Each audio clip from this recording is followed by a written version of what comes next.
breaking news alert. All right, thank you for joining me for News 2 at 3. I'm Mark Kelly. Let's start with that breaking news alert. The last Broadway bar a missing college student visited is providing detailed new information about what happened in those moments leading up to his disappearance. 22-year-old Riley Strain disappeared while visiting here from Missouri 1 week ago today. Now, News 2's Adam Mintzer spoke to Riley's dad and cousin and joins us now from where Riley was last seen.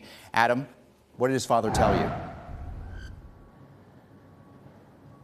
They told me that they actually spoke to the Tennessee Alcohol and Beverage Commission this morning. The commission asking them for more details about Riley, assigned to them that this investigation into whether he was overserved at Luke Bryan's bar is ongoing. You mentioned that statement from the bar. Let me read a little bit of it to you, giving us a new timeline of what happened at Luke Bryan's bar. It goes, during Riley's visit to Luke's 32 Bridge, our records show he purchased and was served one alcoholic drink and 2 waters. At 9:35 p.m., our security team made a decision based on our conduct standards to escort him from the venue through our Broadway exit at the front of our building. He was followed down the stairs with one member of his party. The individual with Riley did not exit and returned upstairs. Family told me that Riley was at that bar with about 8 to 10 of his friends. Now, Mark, this all started last Friday, a week from today, when Riley was in town for a fraternity event. As you were saying, Luke Bryan's bar was the last place he was seen. He told his friends after being escorted out that he was going to go back to the hotel. It appears he went the opposite direction. The friends didn't see him back at the hotel, so they called 911 about 16 hours later, around 1:45 on Saturday.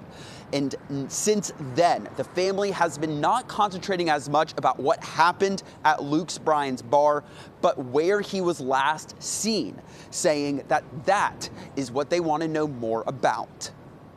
We're still concentrating on the final bridge that he never came out from under. That's what we're looking for is him. That's where we want the answers. Anything that happened up to that point, we'll deal with when we can. That final bridge is where I am right now. This was the last place Riley Strain was seen on surveillance video and within the range of where his phone was last pinged.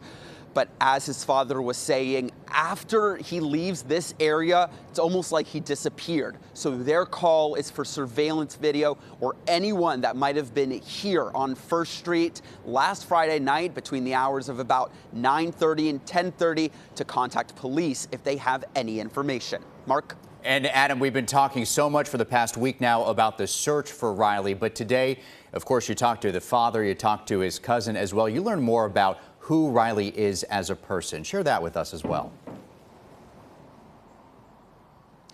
Mark, his cousin and dad said that while so many right now might be having the impression that Riley was the kind of guy who would go out and party with his fraternity brothers frequently, that's actually not the case. That's really just a small part of who he is as a person.